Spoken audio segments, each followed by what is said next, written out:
We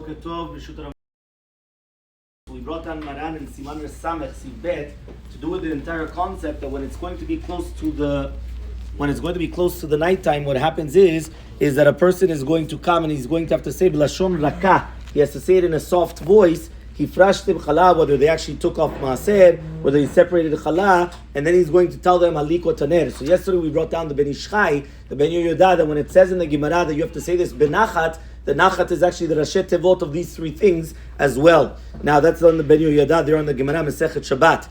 A person though that lives in Chutz La'aretz, so a person that lives in the diaspora, they are not obligated to come and to ask their family members whether they took off maaser. Which means even though the Mishnah and Memelikin that we read on Friday night says that you're going to ask it, this is going to be in Eretz Yisrael. And even in Eretz Yisrael, if a person always buys the fruits and vegetables in a place where it's going to be done properly, which means that they've already taken it off, usually the very good ashkachot, whether it's badats or other ashkachot in Eretz Yisrael, they already take off the trumot or maasrot when you're going to buy it. So therefore also you do not need to ask it as well. Now, what about chala? So, isartem here in Chutz La'aretz in the diaspora, you don't have to ask for isartem. Why? When was the last time you took off maaser?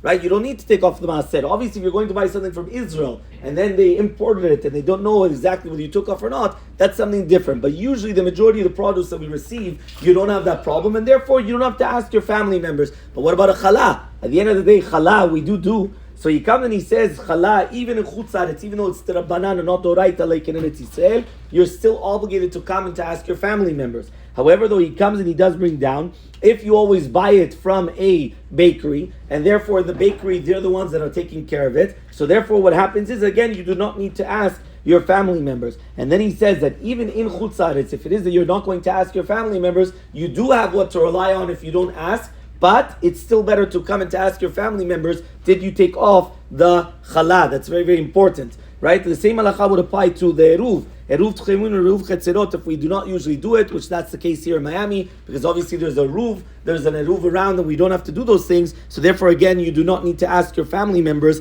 about the eruv. The last halacha is what we mentioned yesterday, when we spoke about the entire concept of eravtem and eravtem, all these isartem and eravtem, all these things were a question, did you do it? Right? So it's like a question mark. Eravtem, you write isartem, eravtem. But what is halikwa taner? Halikwa taner, we're not supposed to say hidlikwa taner, it's supposed to be hadlikwa taner. Halikwa taner is a tzivui, is a command, which means that since you're right before the shekiyah, right? You're before the time of Shabbat, and you're asking them, did you make sure to take off the masrot? Did you make sure to do all these things? You're going to say, halikwa taner, go light the candles. It's a command to actually come and to light the candles. That's what you're supposed to be telling your family members before Shabbat, which means that it's incumbent upon us to make sure that they're going to light in the proper time. Yesterday we did bring down the Rebbe Kiva Eger in the Mishnah that the men are supposed to prepare the candles and they are only lighting it, and that's why you're only telling them halikwa taner, just are you lighting it, because the preparations is actually going to be done by us, by the men, and then the women are the ones that are only going to be lighting the candles.